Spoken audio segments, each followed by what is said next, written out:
Hi friends, मैं पुष्पा त्रिपाठी आपका Pushpa toppers academy में स्वागत करती हूँ। और अब हम टेट के लिए भी मैथमेटिक्स पढ़ेंगे। तो चलिए स्टार्ट करते हैं प्रॉफिट एंड लॉस से। तो आज हमारा पहला टॉपिक है प्रॉफिट एंड लॉस। इसको चलिए देखते हैं कि क्या होता है प्रॉफिट लॉस। देखिए, इसमें होता क्या है कि जब भी आप कुछ भी सामान बाजार में खरीदने जाते हैं तो सबसे पहले एक चीज़ हम खरीदते हैं और उसके बाद कहते हैं हम खरीदते हैं। मैं अगर सेलर की बात करूँ, जैसे कि हमारा कोई सेलर है, ठीक है। अगर ये सेलर है तो ये किसी भी चीज़ को हमें जितने में देता है, हमें हमें जितने में देता है वो तो इसका सेलिंग प्राइस होता है। बट ये किसी चीज़ को जो खरीद कर लाता है, जितने में ये खरीद कर लाता है वो इसका क्या कहलाता है? कॉस्ट प्राइस कहलाता है। यानी जिसकी हम कह सकते हैं, मैं दोनों ही भाषाओं का यूज कर रही हूँ ताकि किसी को भी समझने में परेशानी ना हो। जो खरीद मूल्य है उसे हम क्या कहते हैं? कॉस्ट प्राइस, सीपी से डिनोट करते हैं। और जिस प्राइस में ये किसी चीज को क्या करता है? बेचता है, सेल करता है, इसे हम क्या कहते हैं? सेलिंग प्राइस कहते हैं। ओके। अब जैसा कि टॉपिक ही है कि प्रॉफिट एंड लॉस, तो दुकानदार ज्यादातर तो यही होता है कि वो प्रॉफिट ही लेकर हमें कोई सामान देता है, लॉस अपना नहीं करता है। लेकिन फिर भी कुछ चीज़ों में लॉस हो जाता है या कुछ भी हो जाता है, तो हम दोनों चीज़ों को देखेंगे कि कब प्रॉफिट होता है और कब लॉस होता है। देखिए, अगर हमारा कॉस्ट प्राइस क्या है, ये क्या कहते हैं? This is less than selling price, ठीक है। कॉस्ट प्राइस अगर हमारा सेलिंग प्राइस से क्या है? कम है। जैसे कि हम कह सकते हैं कि सपोज कीजिए कॉस्ट प्राइस हमारा क्या है? 100 रुपीज़ है और सेलिंग प्राइस हमारा क्या है? 110 रुपीज़ है। इसका मतलब कि कॉस्ट प्राइस हमारा क्या है? सेलिंग प्राइस से कम है। When CP is less than SP, cost price selling price से कम है, तब बट नेचुरल्स को क्या होना चाहिए? प्रॉफिट होगा। तब क्या होगा? प्रॉफिट होगा। ओके।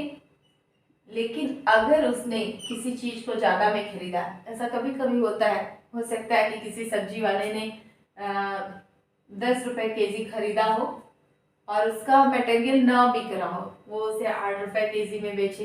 इट मीन्स मैं कह सकती हूँ कि if CP is greater than SP, in this case seller को क्या हो जाता है? लॉस हो जाता है।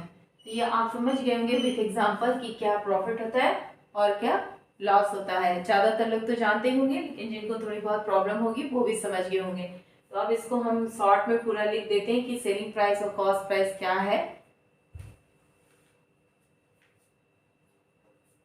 और बड़े ही अच्छे से आपको ये मैथमेटिक्स समझ में आने वाली है, क्योंकि बहुत ही आसान तरीके से मैं आपको बताऊंगी।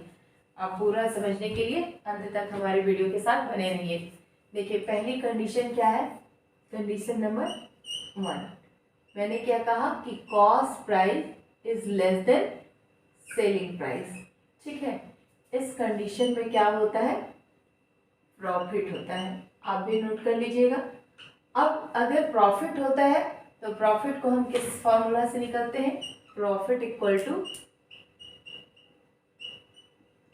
SP minus CP, selling price minus cost price. Second condition क्या है कि अगर हमारा कॉस्ट प्राइस क्या है, वो सेलिंग प्राइस से क्या है? ज़्यादा है। मतलब हमने सामान को कम में खरीदा और ज़्यादा में खरीदा और कम में क्या किया? बेचा। एनी हाउ, किसी भी रीजन से, तो निश्चित है कि हमें वो चीज़ क्या होगी? नुकसान देगी, हमें लॉस होगा। तो लॉस का फॉर्मूला क्या हो जाएगा कि लॉस इक्वल टू, अगर जब भी कॉस्ट प्राइस ज़्यादा होगा, इन दिस केस हमें होगा क्या? लॉस होगा। लॉस इक्वल टू क्या हो जाएगा? Cost price minus SP, selling price. Okay, ये लॉस हो गया। अब देखिए, दो बातें आपको मिली कि एक तो प्रॉफिट और लॉस। तो सबसे ज्यादा जो क्वेश्चन पूछे जाते हैं कि परसेंटेज प्रॉफिट या परसेंटेज लॉस, तो हम यहीं पर लिखते हैं कि परसेंटेज प्रॉफिट क्या होता है? परसेंटेज या प्रॉफिट परसेंट में अगर निकालना हो तो ये हो जाएगा प्रॉफिट डिवाइडेड बाय सीपी, जो भी उसका कॉस्ट प्राइस होगा, इनटू 100। ठीक है, परसेंटेज निकालना आपने 5th में पढ़ा होगा, और नहीं भी पढ़ा है तो बहुत आसानी से यहाँ समझ में आने वाला है। आप इसे वीडियो को देखते रहिए और समझते रहिए। तो परसेंटेज, अगर प्रॉफिट परसेंटेज में निकालना हो तो profit by cost price into 100, and अगर लॉस निकालना हो परसेंटेज में, ठीक है, लॉस परसेंटेज में निकालना हो तो ये क्या हो जाएगा, loss divided by CP into 100। ठीक है, प्रॉफिट और लॉस में ये दो चीजें आपको दिखाई देती हैं कि परसेंटेज प्रॉफिट है, परसेंटेज लॉस। तो थोड़ा सा क्वेश्चन हम लेंगे, क्वेश्चन के माध्यम से चीजें और क्लियर होंगी। चलिए एक क्वेश्चन लेते हैं।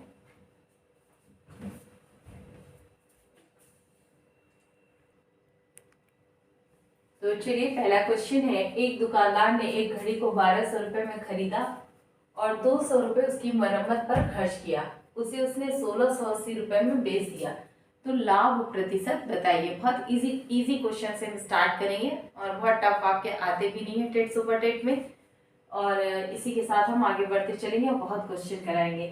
तो देखिए सबसे पहले क्या है कि कॉस्ट प्राइस, घड़ी को उसने खरीदा तो 1200 रुपये में है, लेकिन हम यहाँ पर कॉस्ट प्राइस हमारा थोड़ा सा चेंज होगा। इसलिए चेंज होगा कि ये खरीदा घड़ी को खरीदा बराबर कितने रुपए में, 1200 रुपये में, ठीक है। और उसकी मरम्मत पर खर्च किया कितना, मरम्मत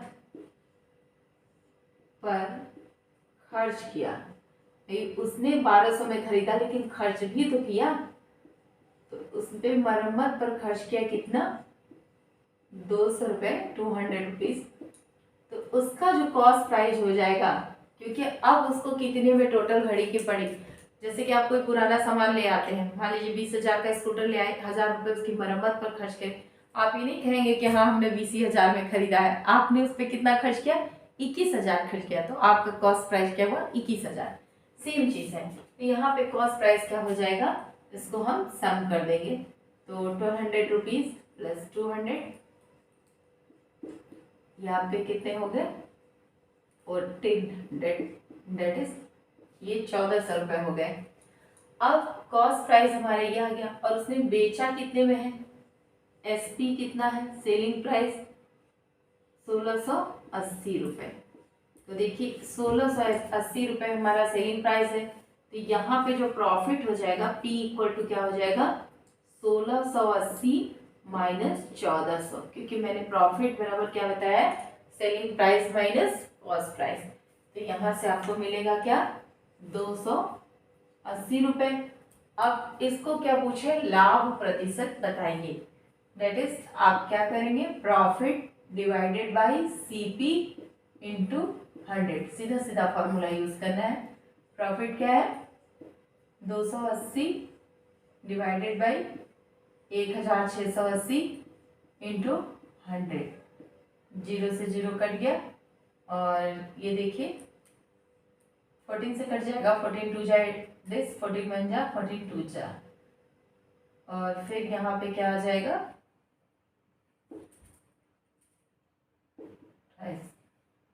सॉरी यहाँ पे देखिए मैंने यहाँ पे सेलिंग प्राइस लिख दिया है, प्रॉफिट आपको पूछा जा रहा है, नहीं यहाँ पे आपका कॉस्ट प्राइस होगा। 1 मिनट इसे चेंज कर लेते हैं, ये हो जाएगा, प्रॉफिट है 280 रुपये और कॉस्ट प्राइस हमारा कितना है, 1400 रुपये इंटू 100 हो जाएगा, ये परसेंट में है 100%, 0 से 0 कैंसिल आओ, 14 दूना 28, 0, इट मीन्स उसे कितना प्रॉफिट हो गया, 20%। ठीक है, तो ये बहुत इजी क्वेश्चन था, आपको तुरंत समझ में भी आया होगा, और हम क्वेश्चन लेते चलते हैं और कॉन्सेप्ट को अपग्रेड करते हैं।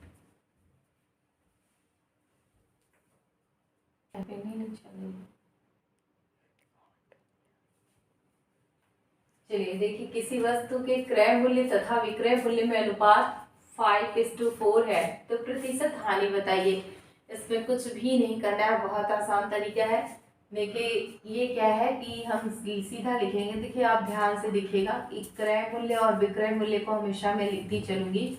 क्रय मूल्य सीपी और विक्रय मूल्य SP cost price selling price. अब देखिए इनका रेशियो क्या दिया हुआ है कि 5:4 दिया हुआ है। कुछ भी नहीं करना है, हमें कुछ नहीं लगाना कि माइनस करिए। इन दोनों में कितना अंतर है, 5 और 4 के बीच में कितना अंतर है, -1। ये क्या हो रहा है, 1 कम हो रहा है। ठीक है, तो आपको क्या बताना है, प्रतिशत हानि बताना है। तो प्रतिशत हानि क्या हो रहा है, ये अगर हमारा CP4 है तो SP क्या है, 5 है, यानी कि 1/5 इंटू 100, 1/5 इंटू 100, क्योंकि कितने का लॉस हो रहा है, 1 का लॉस हो रहा है। तो टोटल निकाल दीजिए कितना हो जाएगा, 5 2 जा डेट इज 20%। ठीक है, कुछ भी नहीं करना है, बहुत आसान सा क्वेश्चन है और इसको हम तुरंत ही लगा लेंगे। अब हम एक क्वेश्चन और लेते हैं। इस तरह के क्वेश्चन रहेंगे, थोड़े से घुमावदार रहेंगे, लेकिन आपको बहुत आसानी से समझ में आने वाले हैं।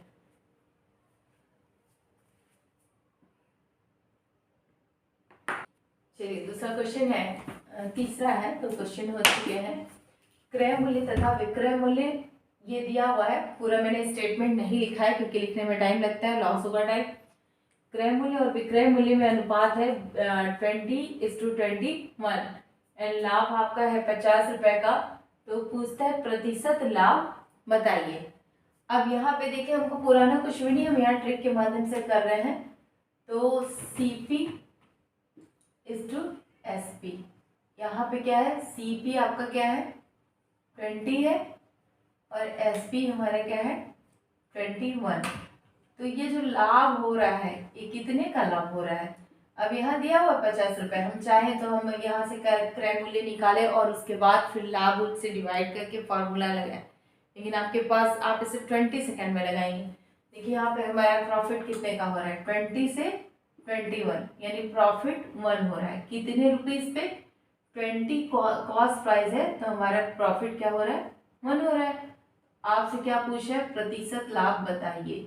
प्रतिशत लाभ क्या हो जाएगा, 1/20 इंटू 100, सीधा सीधा क्या आ गया 5%। अब चाहते तो आप एक तरीका और कर सकते थे, क्या आपका लाभ क्या है 50 रुपए है, तो आप लिखते कि 1 रुपए लाभ पर उसका क्रय मूल्य कितना था, 20 रुपए था। तो 50 रुपए लाभ पर उसका कितना क्रय मूल्य हो जाता, सीधा सीधा 20 गुना हो जाता है, इसका मतलब 1000 रुपये हो जाता। अब हम क्या करते कि 20/1000 करते और देन इंटू क्या करते 100 करते, तब फिर हमारी चीज़ें अलग से आ जाती। तो सेम चीज़ आता लेकिन तरीका हमारा बदल जाता। तो ये बहुत आसान तरीका है कि आप देख रहे हैं कि यहाँ से 1 बढ़ रहा है, कितने पे बढ़ रहा है, 20 पे 1 बढ़ रहा है, 1/20 इंटू 100 देयरफॉर 5%। नेक्स्ट क्वेश्चन, इसे हम इरेज करते हैं और क्वेश्चन करते हैं।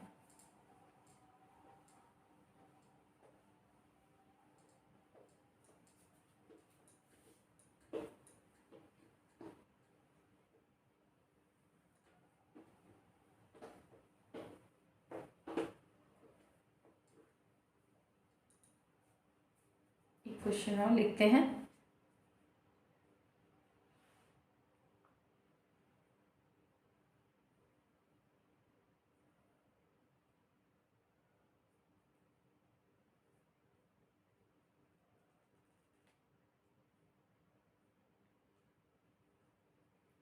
किसी वस्तु का, क्वेश्चन नंबर 3 हो चुका है, 4। किसी वस्तु का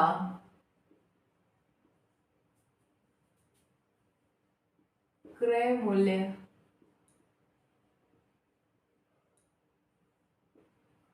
उसके विक्रय मूल्य का, किसी वस्तु का क्रय मूल्य उसके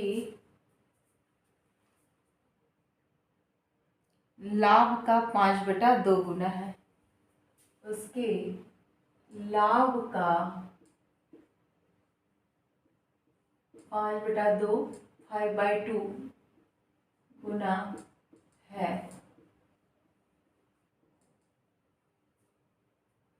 क्वेश्चन कहता है यदि लाभ 400 रुपये का हो तो लाभ प्रतिशत बताइए। यदि लाभ 400 रुपये हो तो लाभ प्रतिशत बताइए।